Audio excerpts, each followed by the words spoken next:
Έφτασε στα χέρια μου πριν από λίγες μέρες το βιβλίο του Δημήτρη Κυριακόπουλου, το οποίο έχει κυκλοφορήσει από ένα καινούριο μάλλον εκδοτικό οίκο, Global Fleur de Lis. Το βιβλίο έχει τίτλο «Πρόσκοποι εν δράση, το κυνήγι των εμπριστών». Κύριε Κυριακόπουλε, γεια σας. Καλημέρα σας, ευχαριστώ πάρα πολύ για το ενδιαφέρον για το βιβλίο.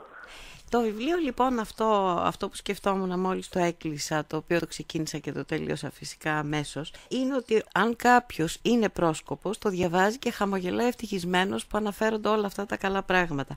Αν δεν είναι μοιημένος όμως τον προσκοπισμό, τον συμπαθεί πάρα πολύ. Οπότε πετύχαμε το στόχο μας.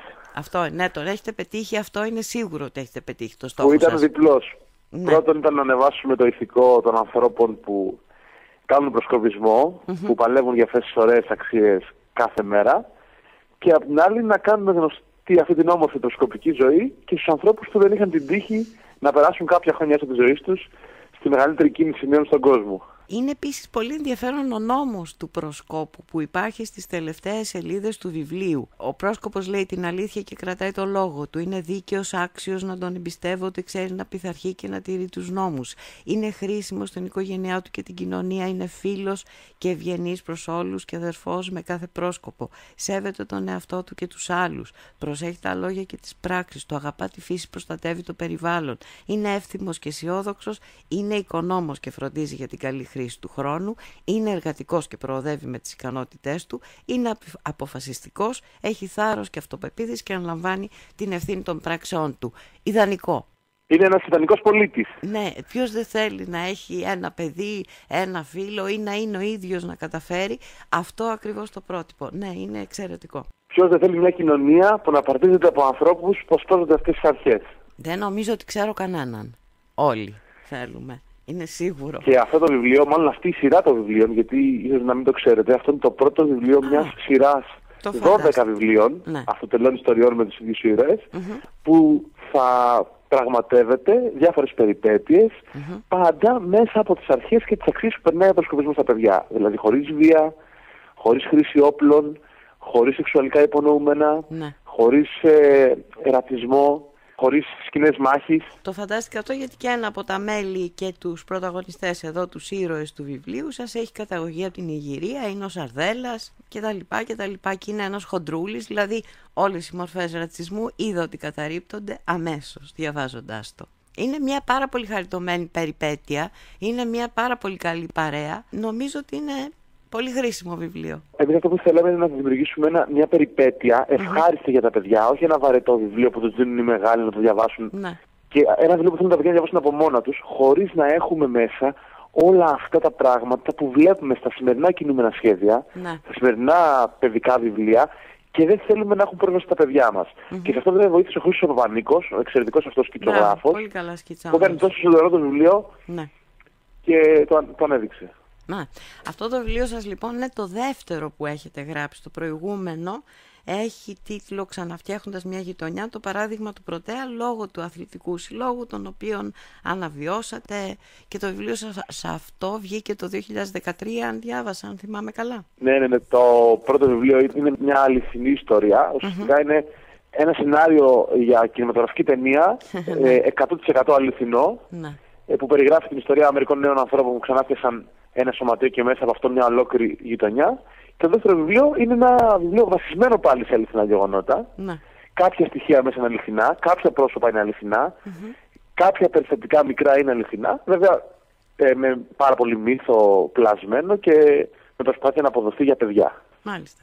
Αυτός ο εκδοτικός οίκος είναι καινούριος, πιθανότατα.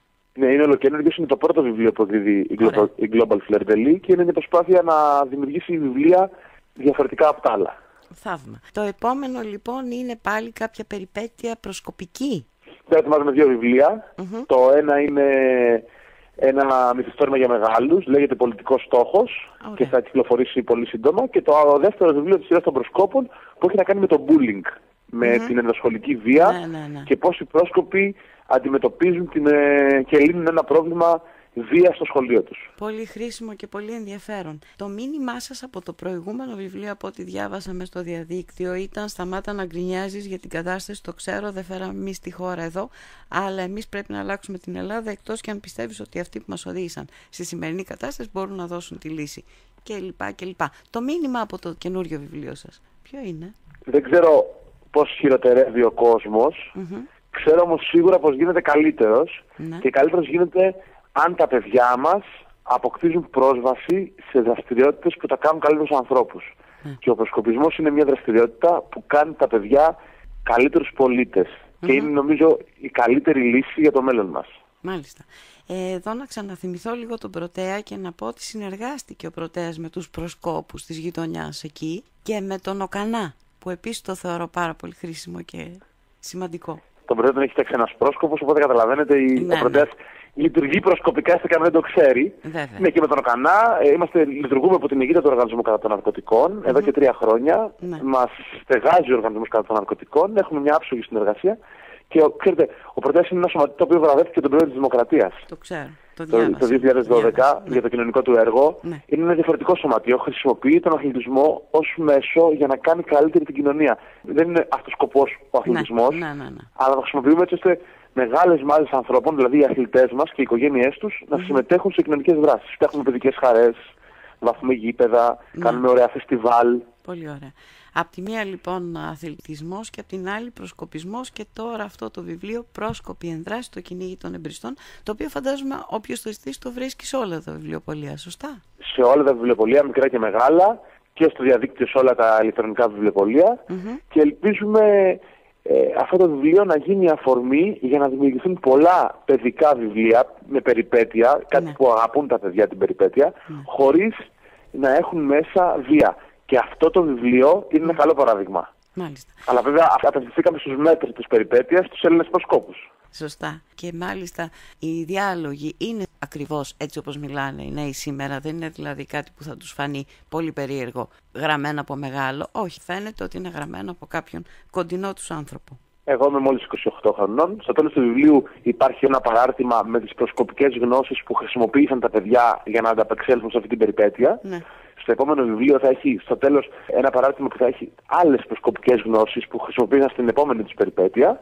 Και στο τέλος, όταν ολοκληρωθεί η σειρά και θα έχει τα βιβλία όλα στη βιβλιοθήκη, θα δημιουργηθεί από τις ράχες των βιβλίων μια μαγική εικόνα που είναι μυστικό και σιγά σιγά θα αρχίσει να συμπληρώνεται.